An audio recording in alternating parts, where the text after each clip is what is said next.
What is good, everybody? Welcome to, it's not bully ball, let's call it a 49ers therapy session here on the Gold Standard Podcast Network. I'm Rob Stats Guerrera.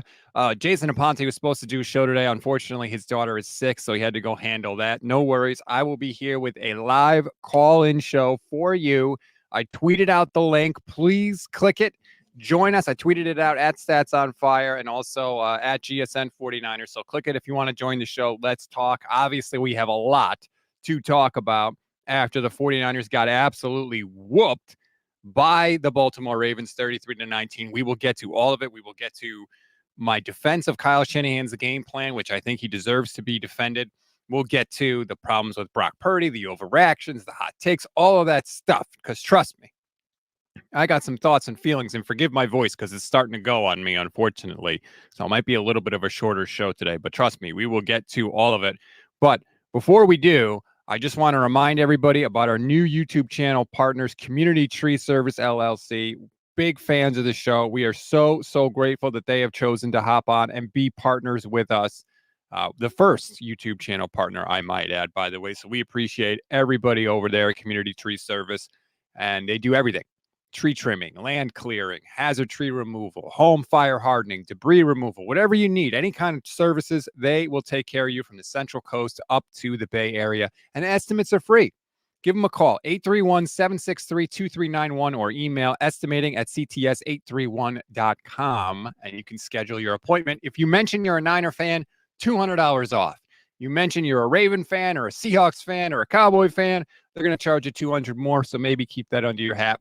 Community Tree Service is licensed by the California State License Board, license number 11000816. All right, let's get into it. 49ers obviously lose. Not a fun day today, right? You got to eat it. You just have to listen to everybody talk crap about your team. As I warned you before the game, I said, if Brock has a bad game, the takes are coming out. And boy, are they coming out. He was bad. He's a fraud. Jason PDSI, YouTube channel member, shout out to you, says, I overreacted. I called Brock a fraud, mailed it in on the Super Bowl chances. Now I think we'll be fine. Take a deep breath. You're going to hear a lot of that today. You're already hearing it now, I'm sure. Pay it no mind. Don't worry about it. It doesn't matter. It happens. It happens to the best of us, okay? Young quarterbacks are going to go through it. All of them. Good young quarterbacks, bad young quarterbacks. It doesn't matter. They are all going to go through it. And if you checked out 49ers in 5, our daily 49ers update that we post here on the YouTube channel and in podcast form, I had a stat for you that I pointed out that I hope will make people feel better. But it's to point out that 4 interception games, while they suck, happen to even the greatest of the great. Tom Brady had 6 games with 4 picks. Peyton Manning had 6 games with 4 picks. Peyton Manning even had a game with 6 interceptions himself. Dan Marino had 2 games with 4 interceptions. Drew Brees had some. Joe Montana had 1. It happens to even the elite, best of the best guys that you would take as your quarterback any day of the week. It is going to happen. So if you believed in Brock Purdy, I'm telling you, continue believing in him. Don't let this one game make you disbelieve. That would be a mistake because it's a small sample. And look, he got owned last night. He was confused. He was pressured. He was just not quite as sharp on a lot of his passes, especially over the middle. As we saw, some passes got intercepted. It happens. It absolutely happens. Zerdin says, happy affiliate anniversary. Thank you. Watching on Twitch. It's my Twitch affiliate anniversary. I appreciate that. We love the whole Twitch audience. Feel free to follow us there. GSN 49ers on Twitch. Sinan, YouTube channel member, says, I got the feeling on the first drive that Kyle Shanahan wanted to show everyone that Brock Purdy should win the MVP. It backfired just slightly. Okay, let's get to that thought. And I see another thought from Violent XRP. Why did Kyle Shanahan not run the ball? And I just want to point out to people, to me, the issue was not that they weren't running the ball enough. The issue was that Brock kept giving it to the other team. I said it last night on the Instant Reaction show. The 49ers in the first half had 231 yards.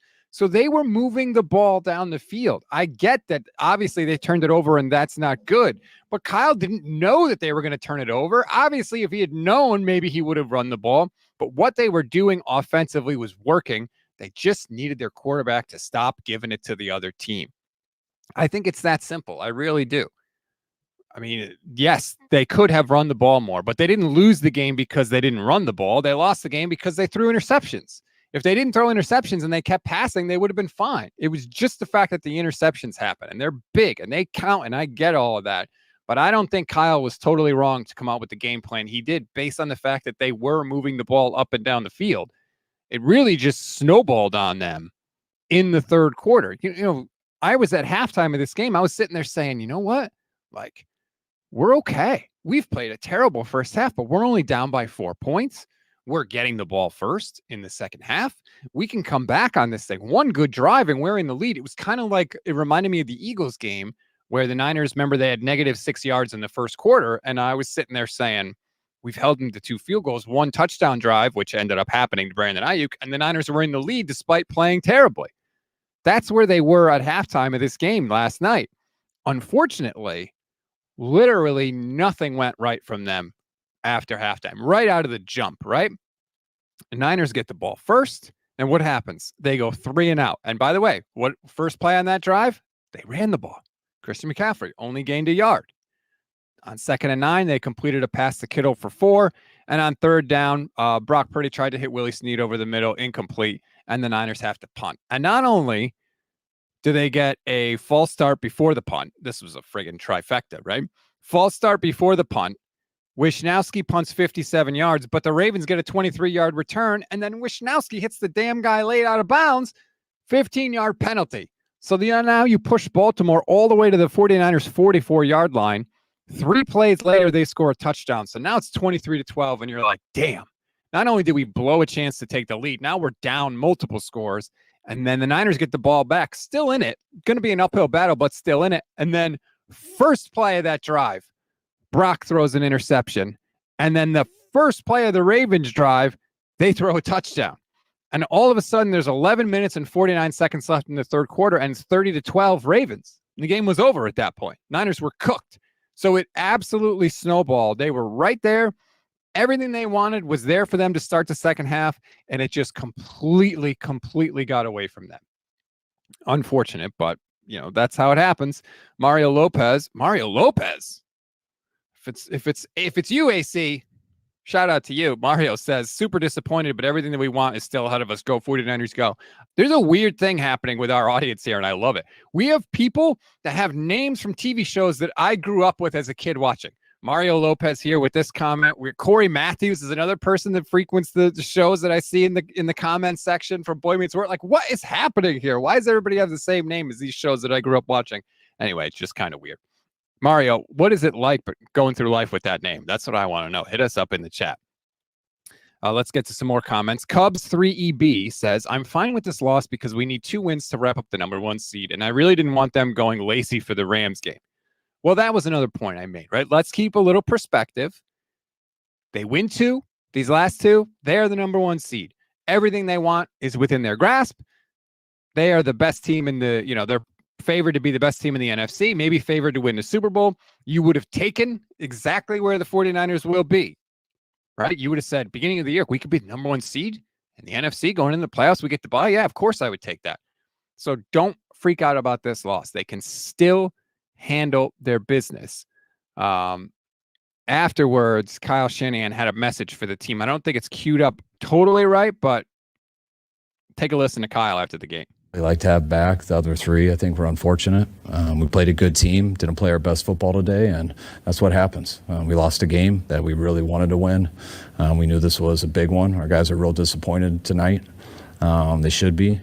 But when it comes down to it, we're still in the same situation that we were before the game started, and we got to take care of our business, and that's why it's all right to be upset tonight. We put a lot into that and didn't get out of it what we expected to. But we got to make sure we're ready for Washington when they come back on Wednesday, and coaches will be in there tomorrow, but a short week will keep them away and make sure we got a game plan ready for them. So there you go. Sorry to cut you off there, Kyle. That was his message after the game. Everything we want is still there, and I totally agree with him. Let's drill down on some of the actual Brock interceptions. Cubs 3 ED says Brock's picks, only the first was a true pick. The rest had tips and bad luck involved. I wrote for our website, goldstandardniners.com, which you can go check out now. The grades for this game are up there, goldstandardniners.com. I'm not going to hand wave away the interceptions, right? Brock threw 4 picks. Were they all his fault? Were there some context there? Yes, but ultimately you're responsible. The ball leaves your hands. It ended up in the hands of the other team 4 times. Can't have that. You can't have that. Whether the interception is tipped or not, it still counts, right? Bad game out of Brock, bad decisions out of Brock. The first one especially was really bad. Like I said, he was confused and he was off target. And that is a bad way to go through life as a quarterback, confused and off target. So I'm not freaking out over the one bad game, but I also am not hand waving it away. It just was a bad night. And that sucks.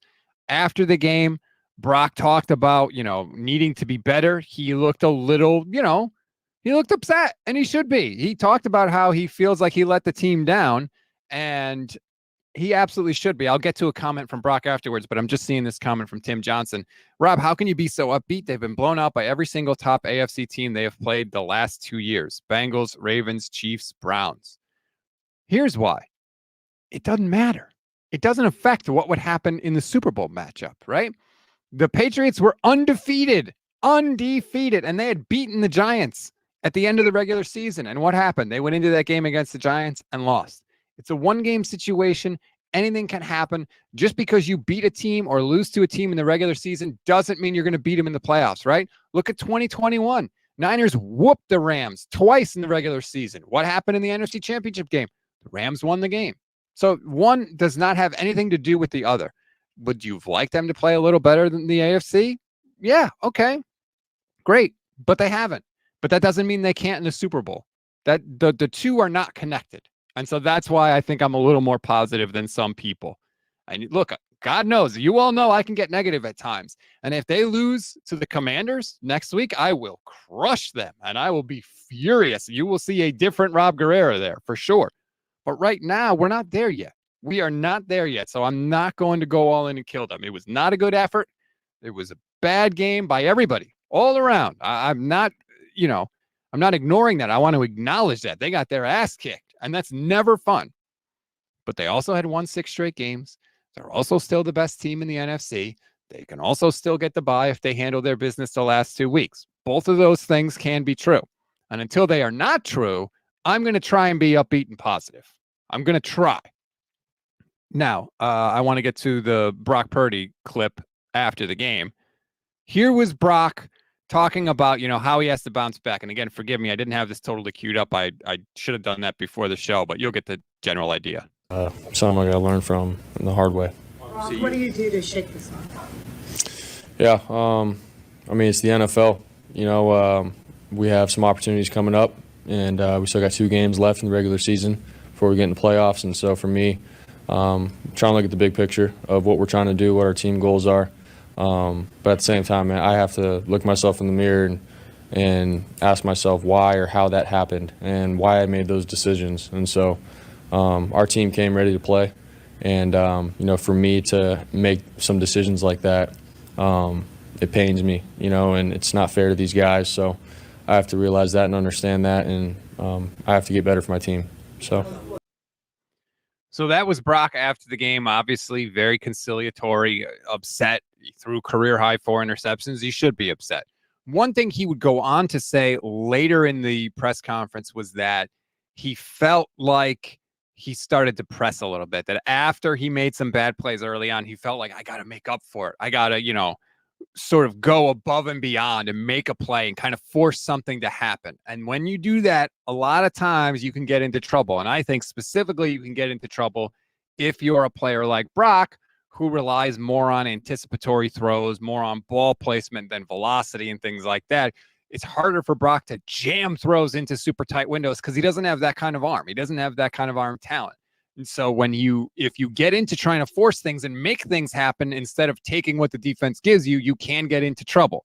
And Brock has been very good at taking what's there, and he's been very good at maximizing what is there. I think it snowballed on him. He got a little out of his rhythm, out of his comfort zone. He tried to force things and play outside of himself. And when you do that, even if you are a great player, it can lead to what we saw.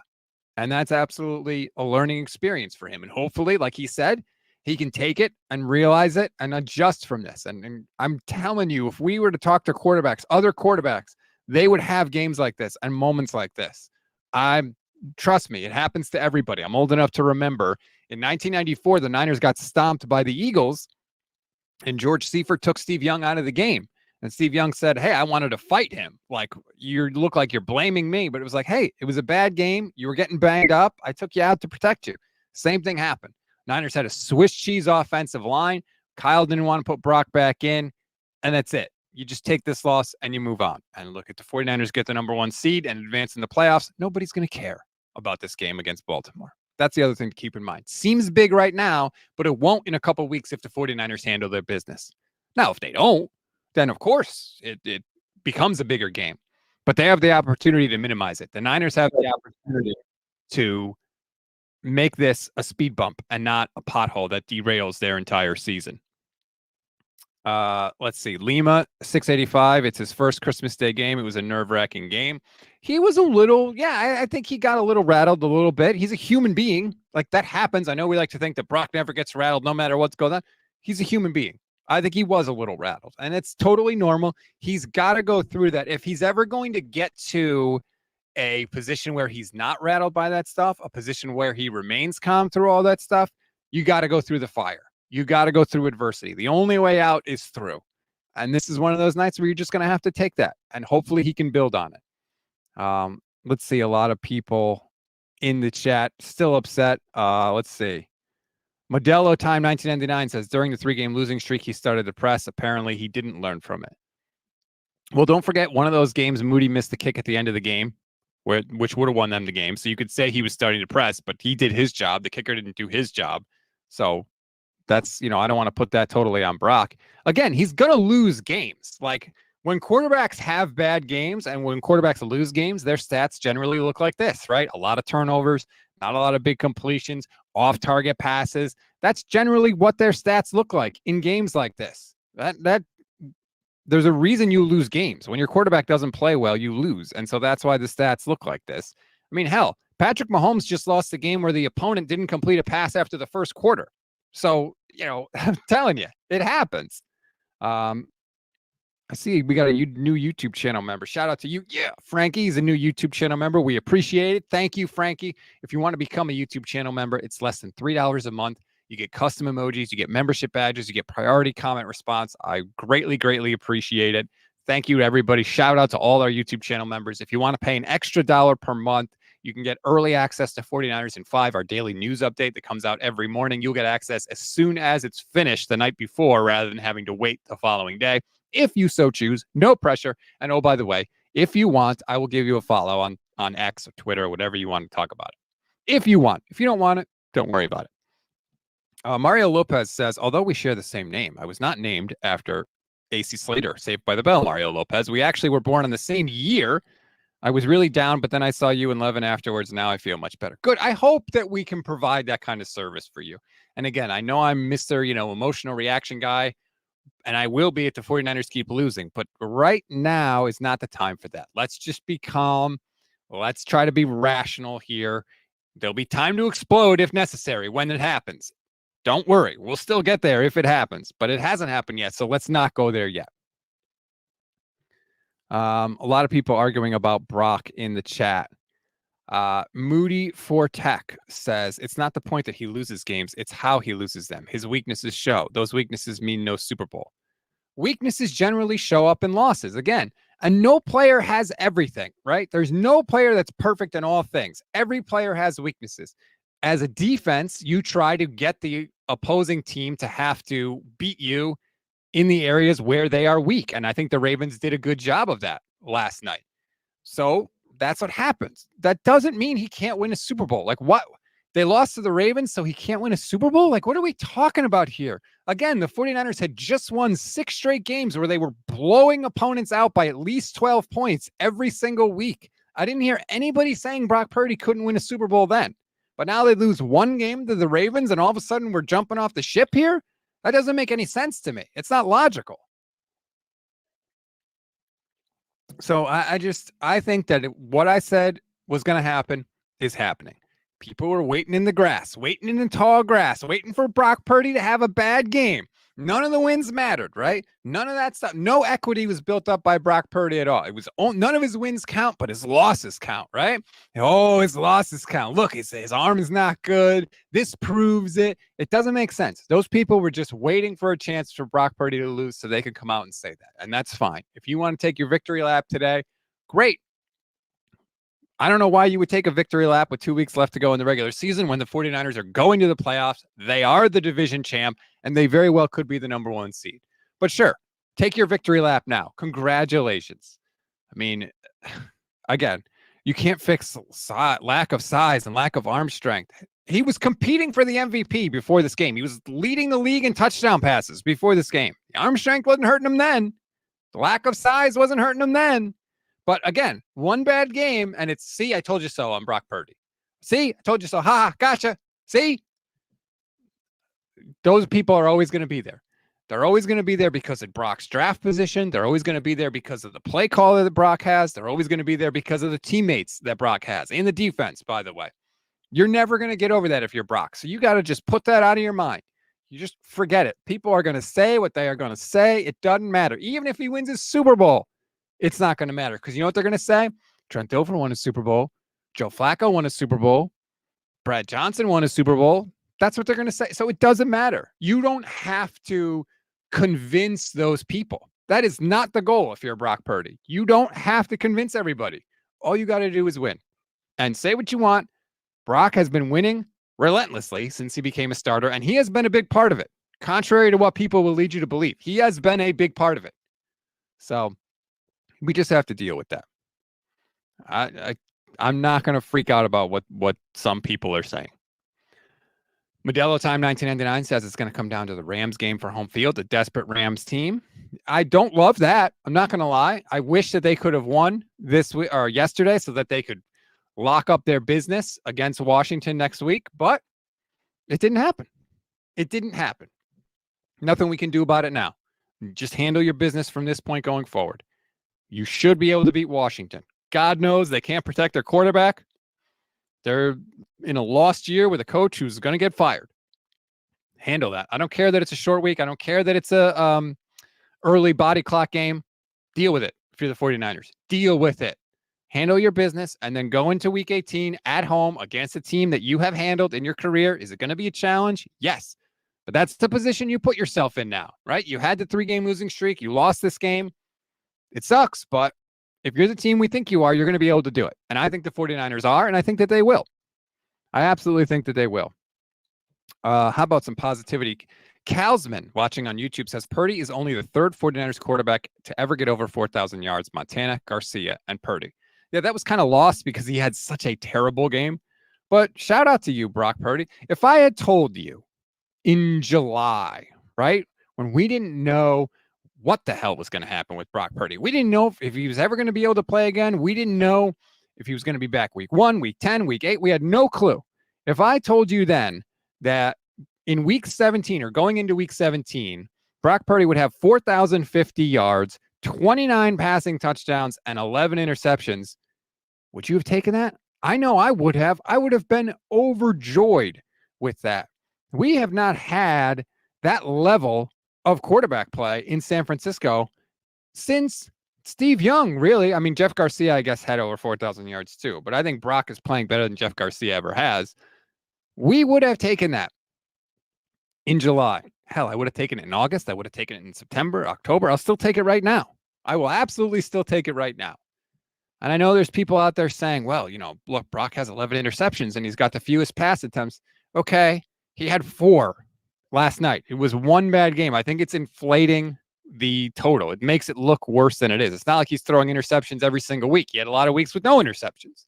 Unfortunately, he had 4 last night. So that's how it looks. But I think, again, we just need to zoom out, take a deep breath, have some perspective. It's a great year from Brock Purdy, and it's not over. And like I said, everything is there for the 49ers. And guess what? If Brock has a good game against Washington, you know what people are going to say? So what? It's Washington. Doesn't count. Doesn't matter. It's just, okay. Like, all right. But again, you don't have to convince those people. There's going to be trolls like Patel, who's in the chat, trolling everybody. Oh, they're 1-3 against the AFC North. It's okay. They may not ever have to play the NFC North again this season. How about that? Like, you're sitting there worried about that. Who knows who they're going to have to play? Maybe it'll be the Bills. Maybe it'll be the Chiefs. We have no idea. Maybe it'll be I don't know. Maybe it'll be the Dolphins, right? We don't know. So, again, we're sitting here in week 16 worrying about things that I don't think necessarily we need to worry about at this point. If it comes up later down the road, okay. Batman 29 says, if you can't beat Washington and the Rams, you don't deserve to be Super Bowl champs. Sorry, not sorry. That's fair. Again, this is the position that they put themselves in. And I believe they are a great team. I think they're a historically great team, to be honest with you, but they still need to handle their business. And they absolutely do. And look, there have been teams that have gone into the playoffs on losing streaks and done well. There have been teams, hell, the 49ers went into the playoffs last year on a 10-game winning streak and didn't win the Super Bowl. So we've seen all kinds. We've seen all types. I want to get back to this game specifically because I feel like I haven't talked about it enough, but please keep the comments coming. Again, if you want to join the show and we can actually talk, I would love to have you call in and join the show. I tweeted at the link at Stats on Fire, at GSN 49ers. Please feel free to join. I would love to have an actual two-way conversation. Just looking at the rest of the box score totals, Christian McCaffrey, we should give a little love to. 14 carries, 103 yards, and a touchdown in the game. Also caught 6 passes for 28 yards. Christian McCaffrey has gone over 100 yards from scrimmage in 8 straight for the 49ers. That is a franchise record. And you're talking about a franchise with Jerry Rice and Terrell Owens and a ton of great offensive players. And Christian McCaffrey is doing things for this team that no one has ever done. He is a historically great player, having a historically great season, 21 touchdowns now. It's going to be forgotten because they lost, but it shouldn't be because he's amazing. He is a monster, and I love that he's here. Matthew Rowley says, LMAO, the assumption that this team is going to play any more AFC teams is hilarious. They aren't even going to beat the Rams in week 18. We'll see. And you know what? If they lose to the Rams in week 18, they're still in the playoffs. They could still make the Super Bowl. So again, yes, we want the number 1 seed. All of this stuff is true. I'm there with you. I totally agree. But also, we got to play the games. We can't assume anything. We have to play the games. I thought the 49ers had the best team in 2012. I thought the 49ers had the best team in 2019. They didn't win the Super Bowl either time. You don't have to be the best team in the regular season to win the Super Bowl. And if you are the best team in the regular season, it doesn't guarantee that you win the Super Bowl. Again, those two things are not related. But we are in this. We got to talk about something for the week, right? So this is the cycle that we're in. This is what happens when you lose. Back when I was producing national football shows for Pro Football Talk for NBC, these are the weeks that would suck because I would have to plan a whole show around this game because that's the biggest game of the week, certainly. And it's obviously the most recent. So you're going to talk about that as well. And it was like, you're going to dig up sound bites of the other team talking about you and your team talking about the loss. And it was like, it was a great job and I always loved it and I always will.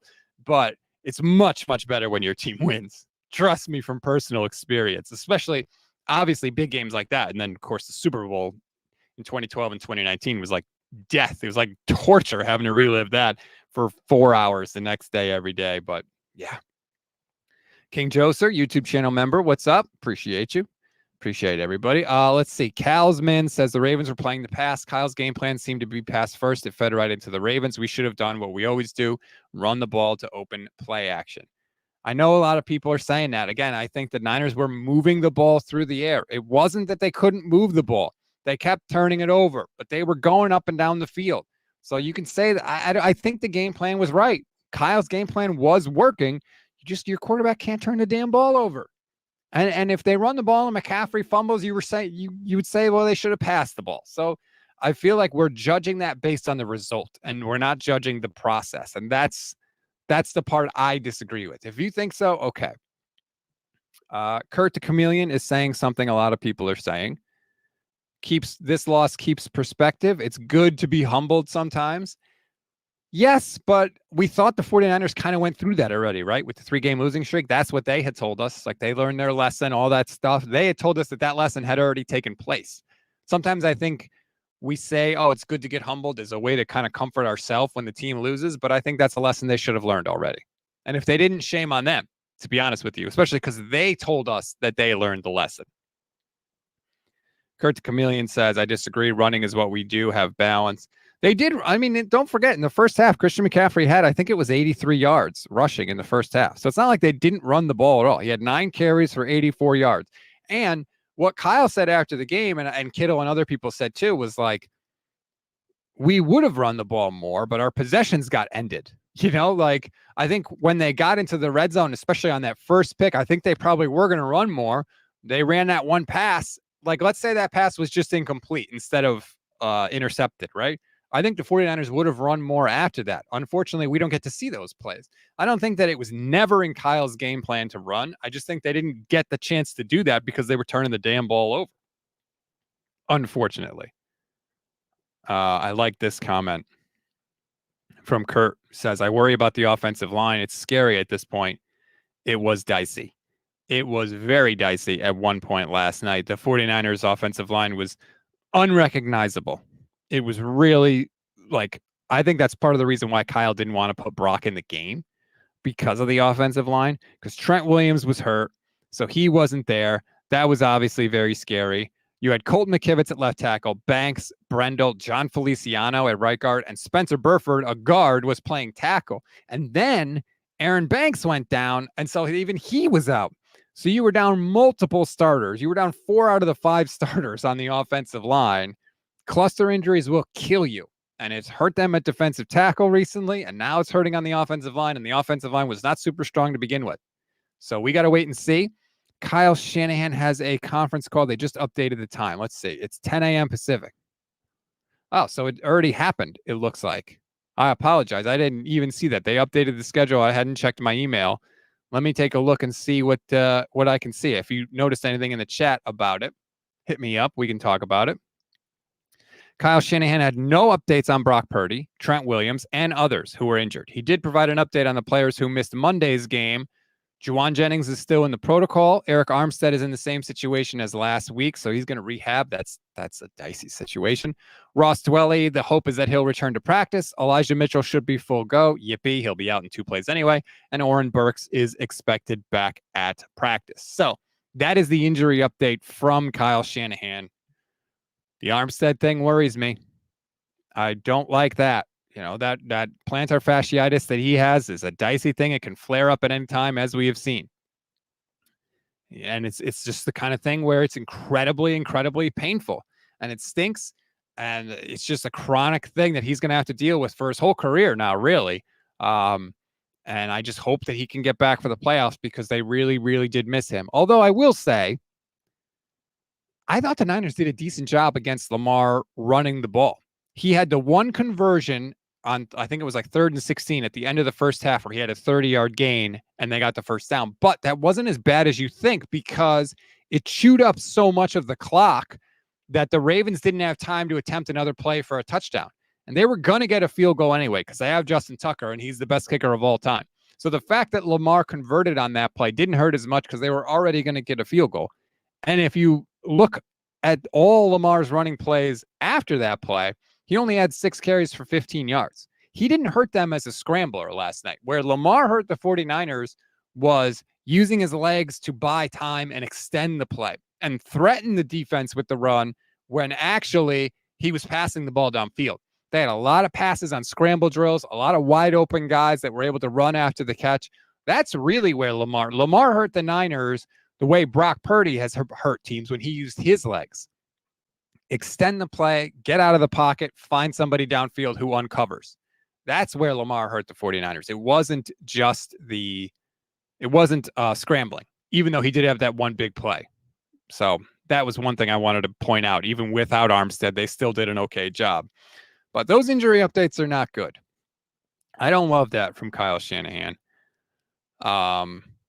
Asked about punt return options while Ray McCloud is out, Kyle Shanahan mentioned Kyle Juszczyk, Christian McCaffrey, and Brandon Ayuk. Willie Snead is also an option. Yeah, Ronnie Bell had another fumble. I think we've seen the end of Ronnie Bell returning kicks, and we should.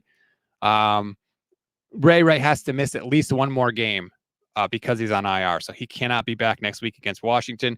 But the Niners have not been good on punt returns with ball security, and they've gotten away with it because all the fumbles have gone out of bounds or they've been recovered. Excuse me. I just need a drink here again. I'm losing my voice. I apologize. Andy Moore said, LMAO, he has Brock Purdy and using his legs in the same sentence. Yeah, Brock does use his legs. He doesn't use it to scramble and gain yards on the ground, but he uses them to extend plays. 1,000% he does. And if you don't think so, you just aren't watching the games. I watch the games every week. He absolutely does. So I don't know why you would think that. Lots of comments about the 49ers just getting whooped. And they did. They got whooped. It's okay to say. Like, we don't always have to explain it away with context and, well, it wasn't that bad because of the. It was bad. Straight up bad. Like, bad. That's okay. That doesn't mean they aren't the team you think they are. That doesn't mean they can't be the team you think and hope that they will be. Two of those things can be true. I know that's something we really, really struggle with, but two of those things can be true. I'm just checking Twitter. Let's see. Jeff Deeney is posting. Interesting splits from Brock Purdy last night. Short passes, 0 to 9 yards downfield. He was just 4 of 14 for 29 yards with 3 interceptions. Intermediate passes, 10 to 19 yards downfield. Brock was 9 of 11 for 215 yards with an interception and a passer rating of 80.9. So really where the Ravens clamped down was the short passes. So they basically didn't let Brock hit the gimmies. And when he had to throw down the field, he was successful, but 3 interceptions when throwing 0 to 9 yards downfield. That's not Brock Purdy. That's a bad night from Brock Purdy. To me, that tells me he was confused. He was late on some things and he was inaccurate. And again, like I said earlier, that's not a good combination. Definite learning experience for Brock, 100%. And there, if he is the quarterback we think he is, he will learn from this and he will get better and he will adjust and he'll remember and study and all that stuff. And I'm sure he's watched the film. If he hasn't watched it by now, I'd be stunned. He's probably watched it multiple times by now. And it'll be interesting to see how he adjusts going forward. I've talked about this earlier in the year. There are still things we don't know about Brock. And we have to learn. And the only way to learn them is to go through it. Steve Young has talked about it on KMBR. Even Brock doesn't know how Brock's going to respond to this because he hasn't gone through it. You just have to go through these things as a player, and then we'll find out. I'll ask the chat. Chat, do you not think that Brock Purdy will bounce back from this? Do you just think Brock Purdy is going to go into a shell and that's it? You think the league has just figured him out? I think he's going to be all right. I think he'll bounce back. I hope he does. I saw a chat. Let's see. Yeah, okay. People are saying that Kyle didn't give much on the injury updates. I feel like he does that on purpose. Like he knows first of all, he moved the conference call up earlier in the day. So it's like he didn't want to know about the injuries. So he moved the conference call up so he could say, oh, we don't have any updates. Kyle likes to do that. He does not like to talk about injuries. So let's see a couple more trolls in the chat. This is another thing. Christopher Bahena. I apologize if I say your name wrong, Christopher. That's not intentional. Brock Purdy acting like the 7th round pick. That's another thing you're going to hear, right? Again, all this stuff is going to resurface. It is okay. Pay it no mind. Let people troll. Let people have their fun. The Niners have been crowned for the whole year pretty much, right? Everybody's been saying the Niners are so good. They're so much better than everybody else. Other teams, fan bases, and players, they're sick of it. They're sick of hearing that. So this week, they're going to eat. They are going to get fat and happy on ripping the 49ers, and that's okay. Again, it doesn't matter. That's okay. They can say all that stuff. They can say whatever they want. It doesn't have any bearing on the rest of the season. It absolutely doesn't. Niners all damn day says Lamar in the playoffs. He has not looked as good in the playoffs, and that may happen too. That may happen. Again, we don't know who the 49ers are going to play if they get to the Super Bowl. They may never have to face Lamar. They may never have to face anybody in the AFC North. Long way to go. Brian B says the Ravens fans have no class. Don't say that. Like, they have a right to enjoy the win. They do. And look, the Ravens heard all the trash talk from the media, everybody picking the 49ers. Clearly, the Ravens heard it. They said they heard it. They talked about it. They deserve to enjoy the win. That's fine. That's fine. Let them. We were dunking on the Eagles after the game, right? We were dunking on the Cowboys. We were doing the same thing. So I'm not going to get on them too much. No one said anything personally about Brock or anything like that. They were just happy that they won. Andy Moore says the only people who said the 49ers were good are the 49ers.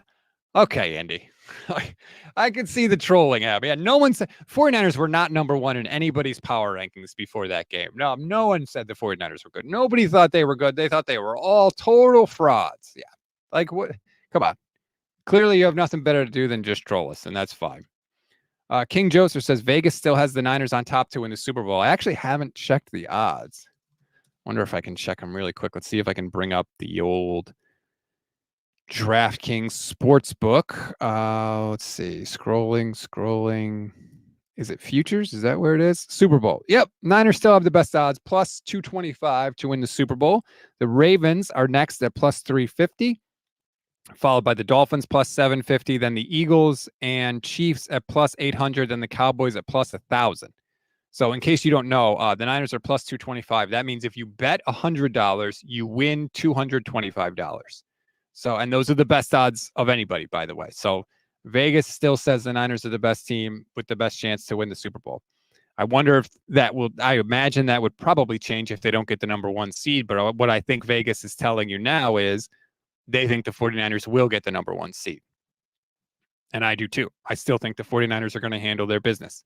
So again, Niners 1, Ravens plus 350 at number 2, then Dolphins, Eagles, Chiefs, Cowboys. Bills are way down at plus 1,200. That's a little surprising. That might not be the worst thing in the world if you had a little extra coin. Maybe you plunk a little down on Buffalo just because it's plus 1,200. Those odds are really good. Nobody else really has anything worth betting. Dallas is plus 1,000, but let's be honest. We don't have any faith in the Cowboys to win, do we? I don't think so. Let's continue to check the chat here. Strawberry Reacts says, how are the Eagles that high up? They almost lost to the Giants yesterday. Yeah, they won. So you got, they won the game, and there's no style points in the NFL. You win the Super Bowl by 1 point, they give you the Super Bowl trophy just like anybody else, right? But yeah, they don't inspire confidence right now.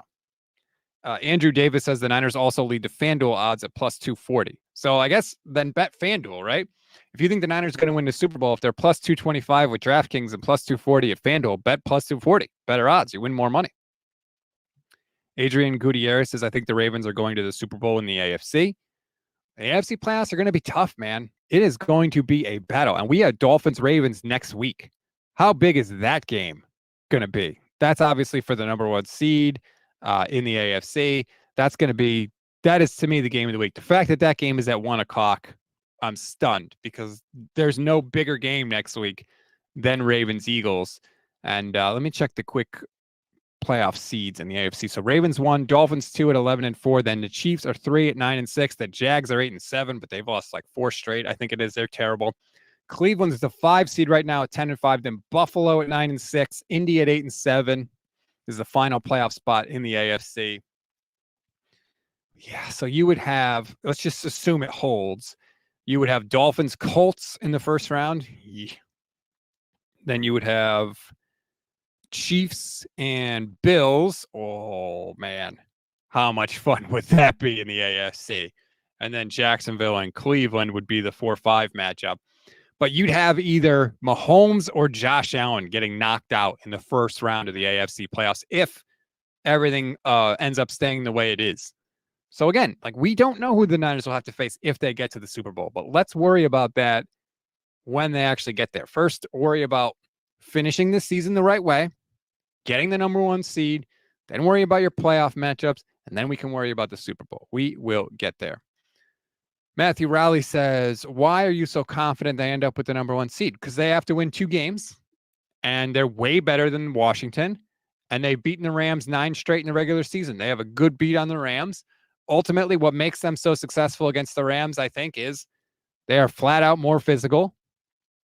And the gap now, especially now, that the Rams have at quarterback, the advantage that the Rams had at quarterback is less now than it's ever been in the Kyle Shanahan era, because that was the real advantage that the Rams had over the Niners, was that Stafford was so much better than Jimmy. Stafford is still better than Brock, but it's not by nearly as much. So the Niners have actually closed that gap, and I think they're better just about everywhere else. So yeah, I am confident that they're going to get the number one seed. And the game is at home, by the way. So yeah, I am. I think you should be as a 49er fan. Doesn't mean they can just show up and do it. They still have to, play right and take the game seriously and prepare seriously and all that stuff. But I'm still confident. Are you confident? Well, how do you feel, chat? Let me know. Maybe today's not the day to ask that question. But I still feel confident. Brisbee Life on Twitch. Shout out to everybody on Twitch. I love you. Bills or Ravens seem like the best shot in the AFC. Everyone else is very flawed, like the Chiefs are missing their starting quarterback. Every team is flawed. Every team is flawed. Nobody's good in all areas all the time. So it's how can you hide your flaws? Can the other team force you to have to do the things you're flawed at to win? And how does the game script play out? That's part of it too. You know, the game script for the 49ers last night, as we've talked about a lot of times, did not go in their favor. They got down multiple scores, and then it's very difficult for them to come back. Especially against a team as good as the Ravens. It's difficult to come back against anybody, but especially against the Ravens. So it got away from them. But I think if they played again, I don't think the game would go that way. I absolutely don't. I think if they played again, the 49ers would win. But they don't. I'm not saying that. Like, the loss still counts, all that stuff. But, you know, last night, in those circumstances, that night, at that time, the Ravens were the better team. 100%. Rick Diaz says, good morning, Rob. Good afternoon. Where should we go from here for the 49ers? Very interested. We got to win the last 2 games. Yes, they do. Absolutely. And I think they will again. Well, you can't beat Washington. Forget it. I mean, come on. Washington's a disaster. But you got to protect the football. That's the number one thing, because that's the big equalizer against anybody. You turn the football over, you can be beaten by anybody. Do not turn the ball over. If the 49ers have 0 turnovers against Washington, they'll win the game. I'll tell you that right now. You can book that. If I don't know anything else about the game, if the 49ers do not turn the ball over against Washington, there is no way Washington beats them. But you got to do it. And will Brock come out? Will Brock be a little shy? Will he be a little hesitant back there? He talked about needing to stay within himself. But also, I think George Kittle had the right attitude. After the game, George Kittle was like, dude, keep slinging it. That's why we're here. That's how we got here. Don't back down. Don't shy away. Keep throwing it. And I hope he does. And I think he will, because Brock in the press conference is very like shy and, oh, shucks. And then he gets out on the field and he's banging his chest and doing all that stuff. So I think on the field, he'll still be that guy. The other thing we should point out, you can't give the Ravens 102 yards in penalties. Holy hell. You can't give anybody 102 yards in penalties, but especially the number 1 seed in the AFC. Tashawn Gibson was terrible last night. He had 1 drive with, I think, 3 penalties. Very uncharacteristic of him. He hasn't typically done that. Like that again, they got outplayed. They weren't sharp. They weren't at their best. Turnovers, penalties, crushers. Just absolutely crushers. I will say, yeah, the Wisnowski penalty, right, as Brisbee Life says on Twitch, just wasn't good. It wasn't an effort from anybody. And happens. And what matters more is how they respond. Yes, this loss hurt, but because they still have everything in front of them, it's how do you respond? And I think Kyle Shanahan has to walk that line between not panicking, right? Like showing the team you still have faith, you still believe, and you're not being panicked, but also, hey, we can't just show up and win. We need to be on it. We need to be motivated. We need to be focused. We need to be disciplined. So he's got to walk that line this week. And, you know, he's talked a lot this season about, I don't have to say that much to this team because they're a veteran team and stuff like that. You got to say it this week. You have to say it this week. It needs to be explicit. It needs to be said. You don't have to panic. You don't have to yell and scream, but you got to look the men in that room in the face and say, we got to be better. We absolutely have to be better. All right. Looks like we got a guest here. What's up? Thanks for hopping in. Hey, Steph. Hey, I don't know how to say your name. Can you tell me how to say your name? Because I don't want to mess it up.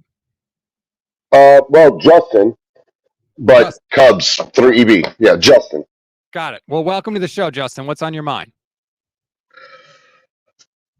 I'm really, really okay with this loss.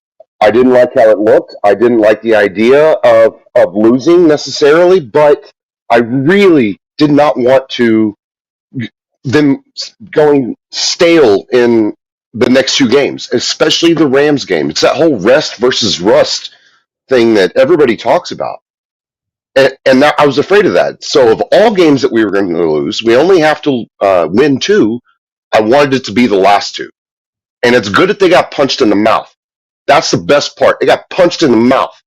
I want them to get mad. I want them to get furious. I want them just do it. And everybody bashing on Brock, that bothers me in the sense of Okay, if all 4 interceptions, yes, they count. Yes, they count. But if all 4 of them looked like the first, then I would be concerned.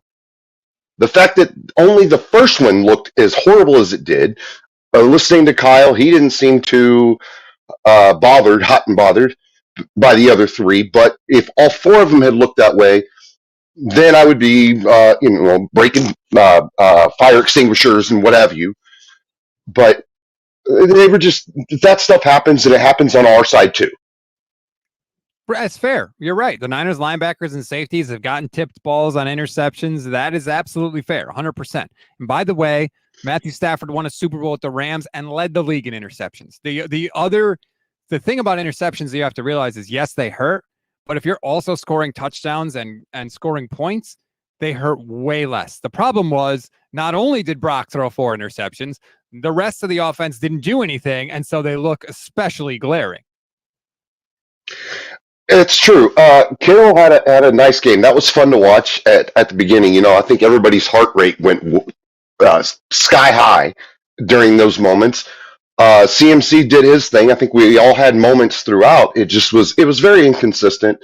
But credit to the Ravens. The Ravens played a good game. I mean, that kind of thing happens. We had a good game against Philadelphia. We had a good game against Dallas. We had a good game against Jacksonville. We got a lot of good games, more good than bad. And so this one was hard to watch on Christmas, but there's no sounding the sirens right now. I completely agree, Justin, and thank you so much for hopping in. I really appreciate it. The Niners have played their best against their best opponents this year. Against Dallas, they dominated. Against Philly, they dominated. Against Jacksonville, at the time, that was looking like one of the better teams in the AFC. They dominated. They didn't play their best against this top opponent. But you know what? The 3 out of the 4 toughest games on their schedule, the Niners didn't just show up. The Niners annihilated the competition. That's still the mark of a really good team. I get the consternation. I understand the frustration, the sadness, and the anger. I'm there with you. I totally get it.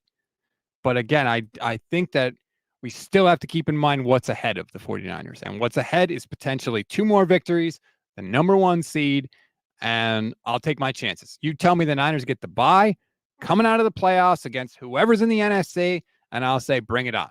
Because I still think they're the best team in the league. I think they're the best team in the league. When they play their best, nobody beats them. They didn't play their best on Monday. They didn't play anywhere close to their best, and that's why they got whooped. That's absolutely why they got whooped. Lots of people like James in the chat. Lots of trolls. The Ravens are the problem for the soft 49ers. Yeah, the Niners are so soft. How about when Marlon Humphrey tried to slam into Deebo Samuel, and what happened? Deebo just bounced off him and gained 6 more yards. Like, no. The Niners aren't soft, okay? You won 1 football game. The Niners have proven who they are. They have proven who they are. They're clearly not soft. Again, the trolls are out. That's cool. The trolls are out, but there's a reason the 49ers are in the driver's seat. There's a reason the 49ers control their own destiny. It's because they've been the best team up to this point, and they can prove it going forward. That's a wrap on this edition of the show. Thanks, everybody. Thanks to Justin for calling in. Hopefully we get more call-ins. This was sort of a weird show because Jason had to bail at the last minute. I hope his daughter is feeling better and okay. Please like and subscribe to the YouTube channel. Hit the little bell. You'll get notified every time we go live. We are live every single weekday. You can hear us on 95.7 The Game, 8 a.m. Sunday mornings. Me and Levin and hopefully Michelle Magic this week as well. Live on 95.7 The Game. It's not a podcast. It's a new show. Original content, so please listen if you're in the Bay Area, or you can listen online. And of course, rate, review, and follow the Gold Standard Podcast Network. Thank you, everybody. Go Niners. Don't worry. They can restore order next week. Get through this week, and of course, we'll see next week against the Commanders, and hopefully we'll all be feeling a lot better. Enjoy the rest of your Tuesday. Hope you have a good holiday, everybody.